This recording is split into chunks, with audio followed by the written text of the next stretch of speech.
I won 88 million in the lottery.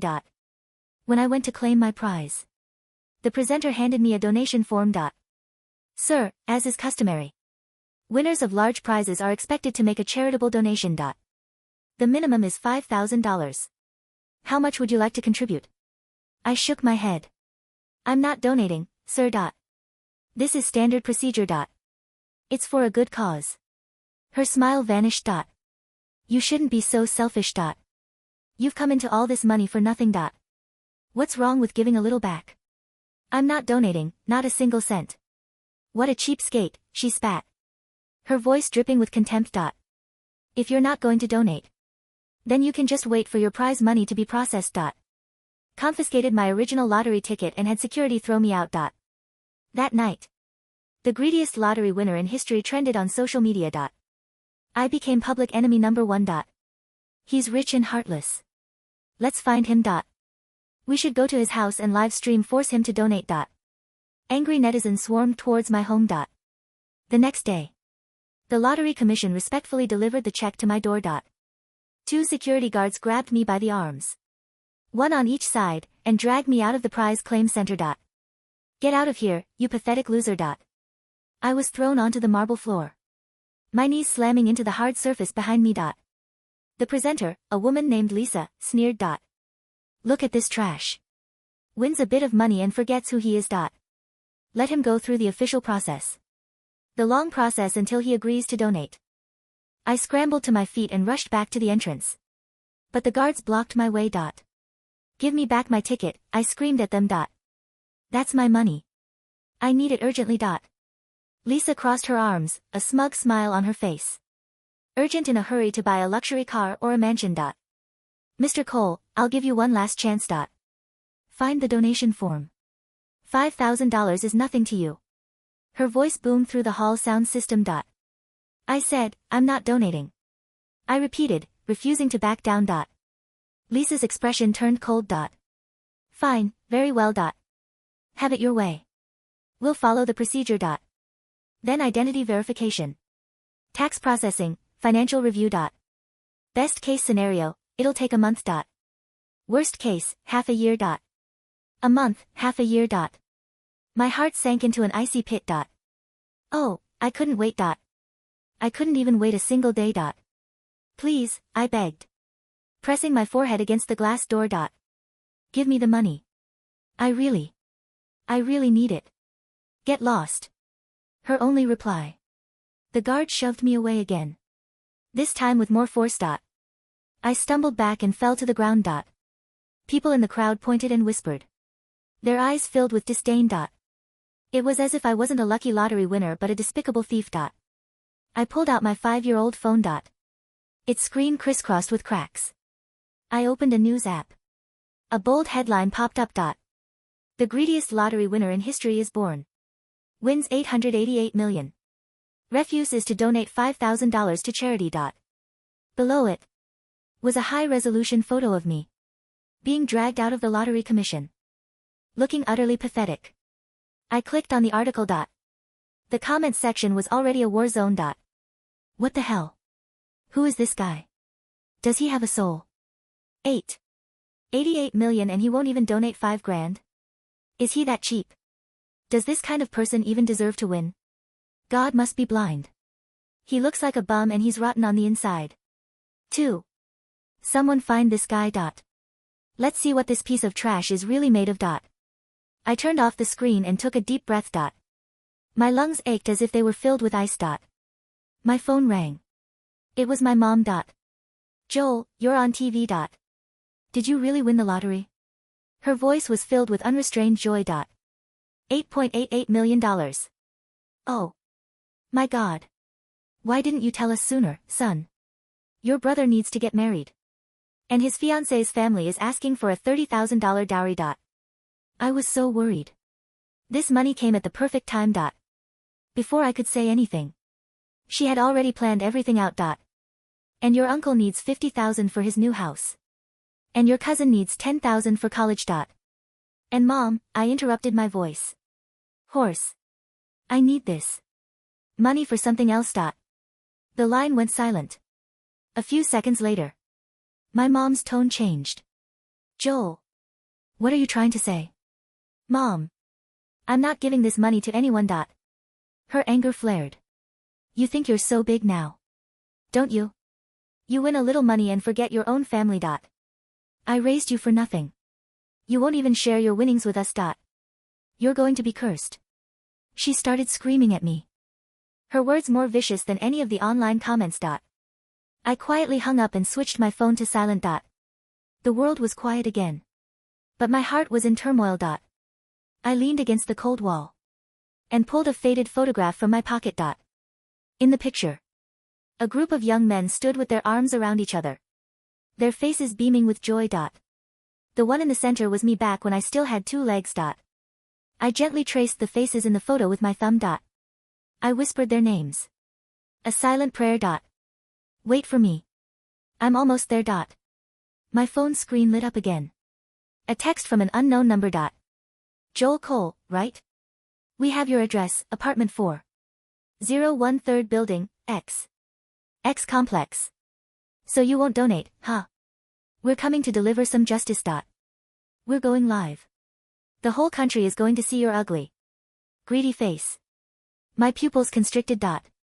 They had found my home. I clutched my phone tightly. No, I couldn't let them go. There, I wasn't the only one living in that apartment. I staggered to my feet and ran towards the subway station. A single thought pounding in my head. Go back. I had to get back before they did. I burst out of the subway station and ran like a madman towards home. The walk that usually took 10 minutes I covered in 5. A crowd had already gathered at the foot of my old apartment building. A group of flashy-looking young people were delivering a righteous speech to their phone cameras. We're here, everyone. This is the cheapskate's nest. Today, on behalf of all the good-hearted people out there, we're going to bring this immoral bastard to justice. The live stream chat was scrolling wildly, filled with messages of support. Go for it and get him. I pushed through the crowd trying to get to the stairs. He's back. That's him. Someone shouted. Dozens of phone cameras swiveled to face me. You have the nerve to show your face. Donate the money or you're not going anywhere. Get him. People like him deserve a beating. A man lunged forward and grabbed me by the collar. His face was contorted with righteous fury. I didn't fight back. I just looked at him and said word by word. Let me go upstairs. Go to hell. You're not going anywhere until you donate that money. He punched me in the face. This one's for the children in the mountains. Another punch landed on my shoulder. This one's for the lonely elderly. I didn't dodge or retaliate. I just wanted to go upstairs. There was something up there that I had to protect. In the chaos, people started pushing and pulling at me. I swayed in the crowd like a lone boat in a storm. Don't let him get away. Let's go to his apartment. Let's expose what he's hiding. They were jealous. Why did I win the lottery and not them? Why didn't I just donate the money and live a quiet, subservient life? My refusal to donate was the perfect excuse for their jealousy, to masquerade as justice. The crowd went wild. They pushed me along, forcing their way up the stairs. The stairwell echoed with their excited shouts and my ragged breaths. I pressed my body against the door of apartment 401, holding it shut with all my might. Get out, I roared. Bang. Someone kicked the door. The old wooden door groaned in protest. Bang, bang. Again and again. Each impact like a kick to my heart. Bang. One final deafening crash. The door burst open. The crowd surged in like a tidal wave. I was knocked to the ground. My small dilapidated apartment was instantly packed. Phone lights flashed in my face. Accompanied by a torrent of insults. Holy shit, he's rich but lives in this dump. This place is a garbage heap. Are we sure we have the right address? The address is right. He's probably just pretending to be poor. He must have hidden all the valuable stuff. Search the place, search it carefully. Find it and expose him.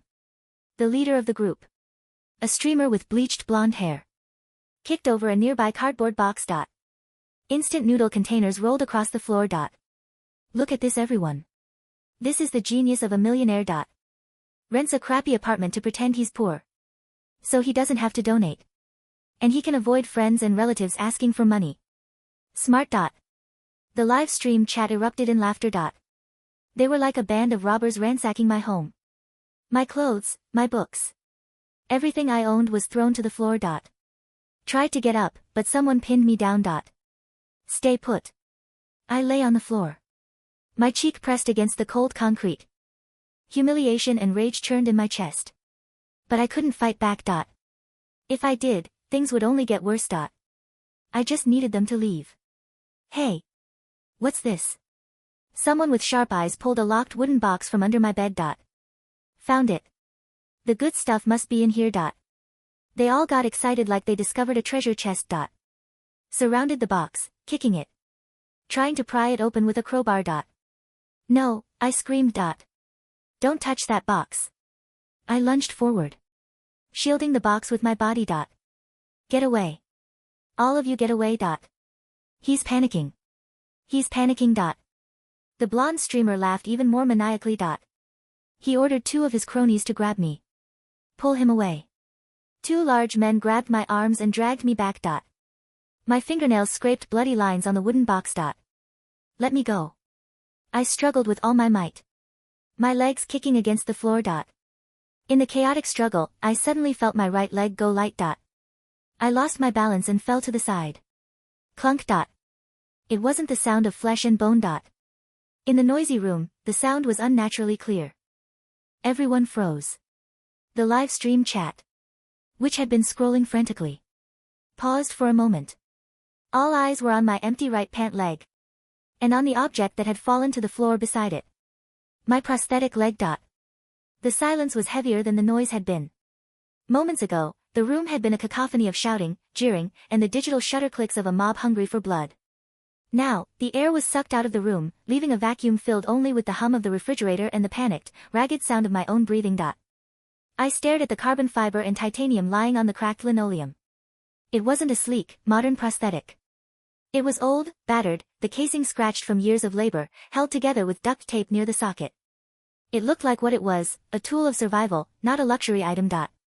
The blonde streamer, the one they called Jax, blinked. His phone was still held high, the camera capturing the empty space where my right calf should have been. The live chat, visible on his screen from where I lay, had slowed. The wall of "kill him" and "greedy pig" messages was being replaced by question marks. He has a fake leg, someone whispered near the door. Jax shook his head, desperation creeping into his eyes. He was losing the narrative. He needed a villain, not a victim. It's a prop, he shouted, his voice cracking. Look at it. It's a sympathy prop. He probably takes it off to beg for money. He kicked the prosthetic. It skittered across the floor, hitting the wall with a hollow thud. Open the box. Jax screamed at his cronies, trying to redirect the mob's bloodlust. The money is in the box. The stolen goods. Prove he's a fraud. No. I rasped, dragging myself forward with my elbows. I didn't care about the leg. I didn't care about the humiliation. But the box, if they defiled that, they were defiling the dead. One of the large men had the crowbar wedged under the lid of the wooden chest. I grabbed his ankle. He kicked me away effortlessly, his boot catching me in the ribs. I gasped, curling into a ball, but my eyes never left the box. Crack. The old wood splintered. The lock gave way. Jackpot. Jax yelled, shoving his camera lens right into the opening. Ladies and gentlemen, look at the greed. Look at the... His voice trailed off. There was no glitter of gold. No stacks of cash. No jewelry. The box was lined with black velvet, worn with age. Inside, resting in perfectly cut indentations, were 8 folded American flags. They were the triangular kind given at military funerals. Resting on top of each flag was a set of dog tags and a silver star. In the center of the box was a single, leather-bound notebook. The mob froze. Even the most ignorant among them recognized the sacred geometry of those folded flags. Jax, confused and panicking, reached in and grabbed the notebook. What is this? Codes? Bank accounts? Don't touch that, I said, my voice low and trembling. It wasn't a scream anymore. It was a warning. Jax flipped the book open. He expected ledgers. Instead, a loose photograph fluttered out and landed on the dirty floor. It was the same photo I had looked at earlier, the 9 of us. Young. Whole. Alive. Jax read the first page aloud, mocking the handwriting. Operation Red Valley. Casualties, 8, survivors, 1, he frowned, looking at the camera. What is this fanfiction? He flipped to the next page. It was a list. Sergeant Mike Miller, mortgage outstanding, $245,000. Daughter's tuition, $150,000. Corporal David Ruiz, mother's medical bills, dialysis $400,000 estimated. Private Sarah Jenkins, husband's debt, $80,000. Child's trust, $300,000. The list went on. 8 names. 8 families. Beside each name was a dollar amount, calculated down to the cent, adjusted for inflation, projected for future costs. At the bottom of the final page, in red ink, was a single sum. Total required, $8,880,000. Jack stopped reading. The numbers on the page matched the headlines. The lottery win wasn't random. The refusal to donate wasn't greed. I pushed myself up, balancing on my one good leg in my hands. It took me 6 years, I said. The room was so quiet my voice sounded like a thunderclap. 6 years of buying tickets every time the jackpot hit that specific number. I didn't play to get rich. I played to pay a debt. Jax looked at me, then at the box, then at the live stream. The chat was moving so fast now it was a blur of colors. Respect. OMG, he's a vet. Get out of his house. This streamer is dead meat. I'm not donating $5,000 to a charity that spends 80% on administration fees, I spat, the anger finally overriding the pain. I have 8 families waiting for me. I have 8 ghosts standing behind me. That money isn't mine. It never was. I looked Jax dead in the eye. Now, get out of my house.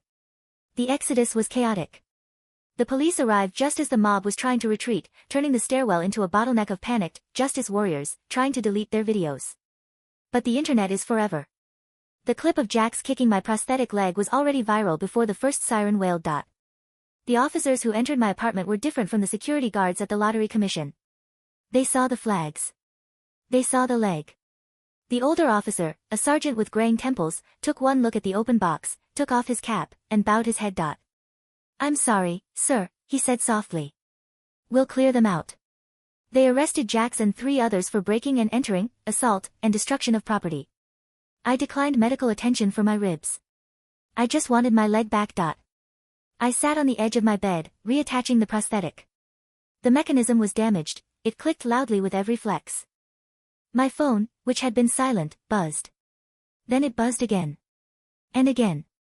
It wasn't my mother this time. It was the news outlets. CNN, lottery villain or hero? The truth behind the $8.88 million. Twitter trending, #StandWithJoel. I didn't answer. I just looked at the notebook. The math was still tight. After taxes, the lump sum would be significantly less than $8.88 million. That was the problem. The advertised jackpot is an annuity. The cash option is lower, and then the IRS takes their cut. I had won the jackpot, but after the government took its share, I would only have about $4.5 million. It wasn't enough. I was short. I had calculated for the gross amount, foolishly hoping I could find a way to make it work. The despair that had fueled me earlier returned. I could pay off the mortgages, but the college funds? The medical bills? I would have to choose who got full help and who got half. How do you look a widow in the eye and say, I can save your house, but not your son's future? The next morning, I didn't go to the Lottery Commission. I went to a lawyer. Not just any lawyer. I went to Marcus Thorne. He was a shark who had made a name for himself suing the VA for negligence. He worked out of a glass office that smelled like expensive scotch and intimidation. He listened to my story without blinking. He looked at the viral video of me being dragged out of the commission, then at the video of the mob in my house. You have a defamation case against the streamer, Thorne said, leaning back. And you have a hell of a lawsuit against the Lottery Commission for failing to protect your anonymity and for the assault by their security. But that's not what you want, is it? I need the full $8 million, I said. The taxes will kill the plan. I need the full amount to cover the families. Thorne smiled. It was a terrifying expression.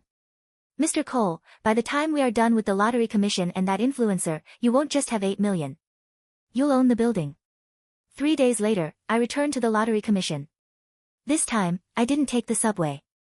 I arrived in a black SUV, flanked by Thorne and 2 private security contractors who looked like they ate concrete for breakfast.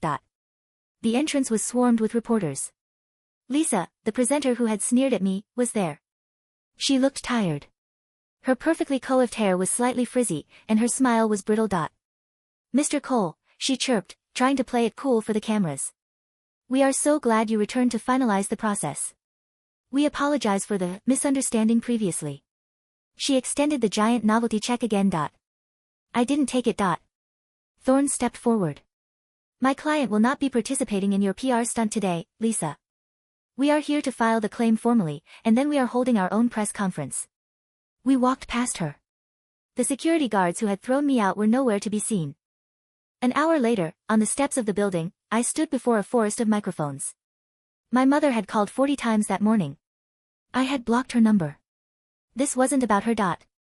I served in Unit 404, I began, my voice amplified by the speakers. We were a search and rescue extraction team. 6 years ago, a landslide in a remote region trapped a school bus and 3 civilian cars. The instability was too high for heavy machinery. We went in on foot. I paused. The city noise seemed to fade. The secondary slide happened while we were loading the last child. My team formed a human barrier to shield the civilians from the crushing rock. They held the line. All of them. I tapped my prosthetic leg against the podium. Clack. Clack. I was the comms officer. I was 10 feet away, pinned by a beam, watching them die one by one as the mountain came down. I promised them, as they shouted their last messages to me, that I would look after their people. I looked directly into the camera lens, imagining Lisa watching from her office, imagining my mother watching from her living room, imagining Jax watching from a jail cell. People called me greedy for not donating $5,000. They said I didn't deserve this money. They were right. I don't deserve it. This money is blood money. It is the price of 8 lives. And every single cent of it is spoken for. I held up the notebook. The lottery commission taxes winnings. That is the law. But because of the delay caused by their negligence, and the physical assault I endured, and the defamation sanctioned by their employees' public comments. Thorne stepped up, grinning like a wolf. We have just filed a suit for damages totaling exactly the amount deducted for taxes. Furthermore, an anonymous donor, moved by Mr. Cole's story, has contacted our firm this morning to bridge the gap until the lawsuit is settled. The crowd erupted. The anonymous donor turned out to be the owner of a rival tech company to the platform Jack streamed on. It was a PR move, sure, but the check cleared. I had $8.88 million. The next 2 months were a blur of travel. I didn't mail checks. I went in person. Stop 1, Ohio. Mike Miller's widow, Jenny, was working 2 jobs at a diner. She looked 10 years older than she was. When I sat in her booth and ordered a coffee, she didn't recognize me at first.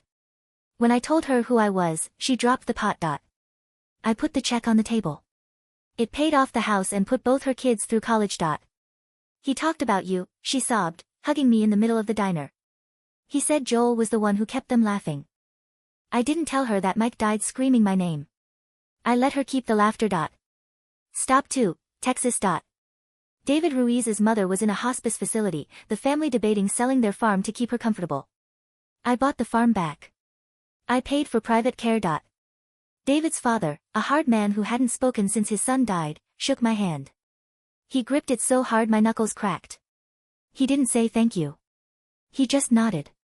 It was enough. Stop 3, 4, 5. Each stop was a weight lifted off my shoulders, but also a reopening of the wound. I was the ghost wandering through their lives, dropping off miracles and then fading away. The hardest one was Sarah Jenkins. Her husband had remarried. He was happy. They had a new baby. When I knocked on the door, he looked at me with a mix of gratitude and guilt. He felt guilty for moving on. I gave him the check for Sarah's son's trust fund. She wanted you to be happy, Mark, I told him. That's what she said. It was a lie. Sarah's last words had been a garbled plea for morphine. But the truth helps no one. The lie saved him. I returned to my city 3 months later. I was exhausted.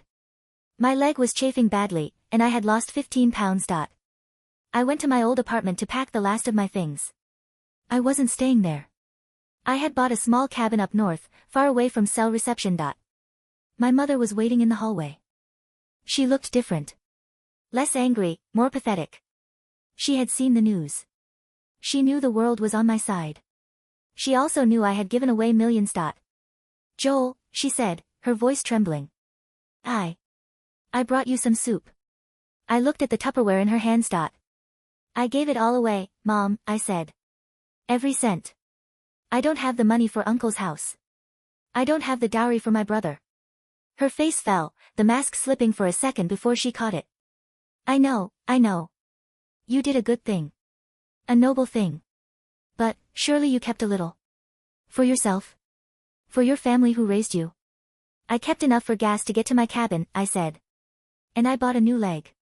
I pulled up my pant leg to show a new, state-of-the-art prosthetic. That's it. You're lying, she hissed, the old venom returning. You ungrateful brat. You gave millions to strangers and left your own mother to rot.